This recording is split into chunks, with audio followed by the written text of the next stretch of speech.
ഇന്ന് നമ്മളൊരു പുസ്തകത്തെക്കുറിച്ചാണ് സംസാരിക്കുന്നത്. ബിനീഷ് പുതുപ്പണം രചിച്ച പ്രേമനഗരം എന്ന പുസ്തകമാണ്. നമ്മൾ ഒരിക്കലിൻ്റെ അഭിപ്രായങ്ങൾ നിങ്ങൾ കണ്ടതാണ്. ഈ ഒരിക്കൽ എന്ന പുസ്തകം വായിച്ചതിന് ശേഷം നേരെ ഞാൻ കടന്നത് ഈ പ്രേമനഗരത്തിലോട്ടാണ്. ഇത് വായിച്ചിട്ടിപ്പോൾ കുറച്ച് ദിവസമായി, ഇതിനെക്കുറിച്ച് ഷെയർ ചെയ്യാൻ സാധിച്ചിട്ടുണ്ടായിരുന്നില്ല. അപ്പോൾ ഇന്ന് സോഷ്യൽ മീഡിയയിൽ വൈറലായിരിക്കുന്ന കുറച്ച് പുസ്തകങ്ങളുടെ കൂട്ടത്തിൽ പെടുത്തുന്ന മറ്റൊരു പുസ്തകം കൂടിയാണ് ഈ പ്രേമനഗരം എന്ന് പറഞ്ഞ പുസ്തകം. ഇതിൽ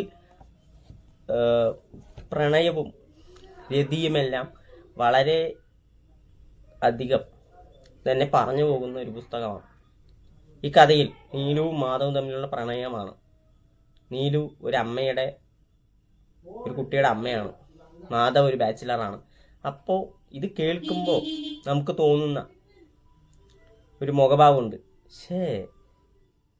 അവിഹിതോ എന്നൊക്കെ തോന്നുന്ന എല്ലാ സദാചാരം നമുക്ക് ഇതിലും അനുഭവപ്പെടും. നമ്മൾ എന്തൊക്കെ വായിച്ചാലും എന്തൊക്കെ പുരോഗമനം പറഞ്ഞാലും ഇത് വായിക്കുന്ന ഒരു പ്രേക്ഷകന് അല്ലെങ്കിൽ ഒരു വായിക്കുന്ന ഒരു വായനക്കാരന് ചിലപ്പോൾ ഇതൊക്കെ തോന്നിയേക്കാം. കാരണം അയ്യോ, അതൊരു കല്യാണം കഴിഞ്ഞൊരു അമ്മയുടെ കുട്ടിയാണ്, കുട്ടിയുടെ അമ്മയാണ്.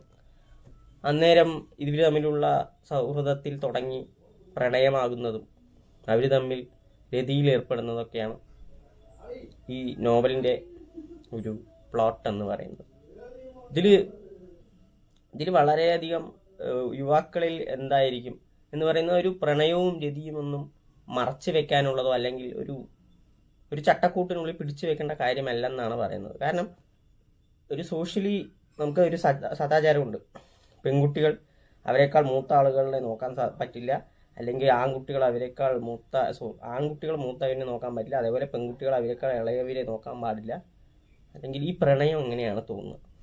നമ്മളിപ്പോൾ ഒരാളോട് ഇഷ്ടം തോന്നുന്നു, പെട്ടെന്ന് കണ്ട് അവർ കല്യാണം കഴിച്ചതാണോ, അവർക്ക് ഭർത്താവുണ്ടോ എന്ന് ചിലപ്പോൾ ഇത് മിക്കവാറും താരി ഉണ്ടാവും, സിന്ദൂരം ഉണ്ടാവും എന്നൊക്കെ പറയാമെങ്കിൽ പോലും അതിനൊന്നും ഒരു പ്രണയം എന്നൊരു വികാരത്തിന് അതൊന്നുമില്ല. ഒരാളോട് പ്രണയം തോന്നുന്ന ഒരു ക്രൈറ്റീരിയ ഒന്നും ആരും ഇതുവരെ ഉണ്ടാക്കിയിട്ടില്ല എന്നുള്ളതാണ്.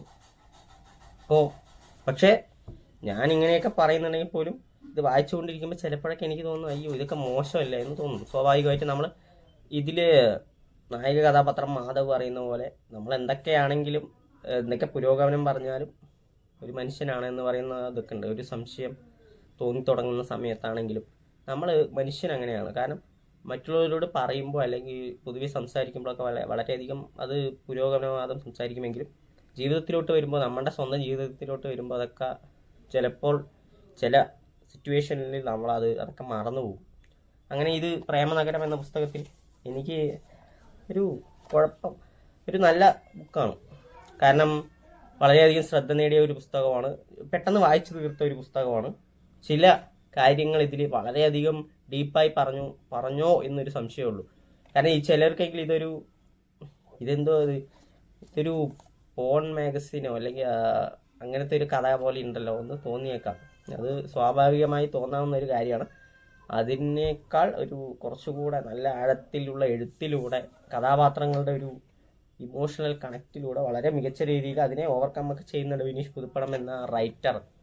പക്ഷെ ചില സീനുകൾ ഒരു ഭാഗം മൊത്തം അവരുടെ തമ്മിലുണ്ടാകുന്ന ഒരു രതി എപ്പോഴാണ് മൂർച്ചയിലെത്തുന്നതെന്ന് പറഞ്ഞു കഴിഞ്ഞാൽ അതിനെ മറികടക്കണം. അപ്പോൾ തുടർച്ചയായ ദിവസങ്ങളിൽ അവർ രതി ചെയ്യുന്നതും അതിനെ വളരെയധികം ഇഞ്ച് ബൈ ഇഞ്ചായിട്ട് വിവരിച്ചിട്ടുള്ള ഒരു ഭാഗങ്ങളൊക്കെ ഉണ്ട്. അപ്പം ചിലതിലോട്ട് എത്തുമ്പോൾ ഉള്ളിലൊരു അസ്വസ്ഥത ഫീൽ ചെയ്യുന്നുണ്ട്. അത് പറയാതിരിക്കാൻ പറ്റില്ല.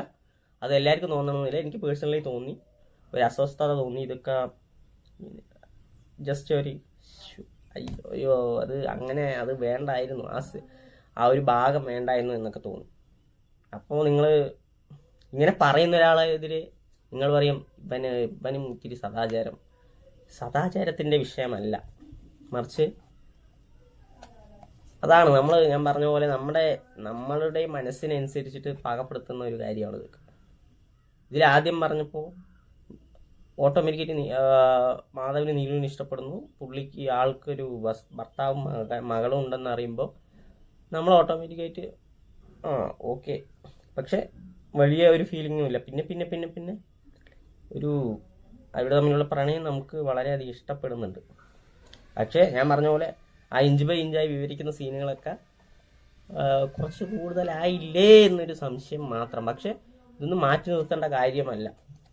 ഇങ്ങനെയെങ്കിലും എഴുത്തിലൂടെയാണെങ്കിൽ പോലും ഇത്തരം കാര്യങ്ങൾ തുറന്ന് പറയാന്നുള്ളത് വളരെയധികം വലിയൊരു കാര്യം തന്നെയാണ്. ബിനീഷ് പുതുപ്പണം അതിനെ നന്നായി വിജയിച്ചിട്ടുണ്ട്.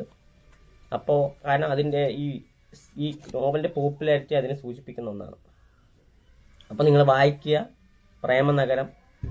ഓരോരുത്തർക്കും ഓരോ അഭിപ്രായമായിരിക്കും, ഓരോരുത്തരുടെ ഓരോ കാഴ്ചപ്പാടനുസരിച്ചിട്ട് ഈ നോവൽ വായിക്കുമ്പോൾ അവരുടെ മനസ്സിൽ തോന്നുന്ന വികാരങ്ങൾ വേറെ വേറെ ആയിരിക്കും. ചിലർക്കത് ശരിയെന്ന് തോന്നാം, ചിലർക്ക് തെറ്റെന്ന് തോന്നാം. അതൊക്കെ പെർസെപ്ഷൻ്റെയാണ്. അപ്പോൾ നിങ്ങൾ വായിച്ച് നിങ്ങളുടെ അഭിപ്രായങ്ങൾ ഷെയർ ചെയ്യുക. ഈ വീഡിയോ ഇഷ്ടപ്പെട്ടെങ്കിൽ ലൈക്ക് ചെയ്യുക, കമൻറ്റ് ചെയ്യുക, ചാനൽ സബ്സ്ക്രൈബ് ചെയ്യുക. ഇത്തരം ബുക്കിനെക്കുറിച്ചും നല്ല സിനിമകളെക്കുറിച്ചും വീഡിയോ ചെയ്യുന്നതായിരിക്കും.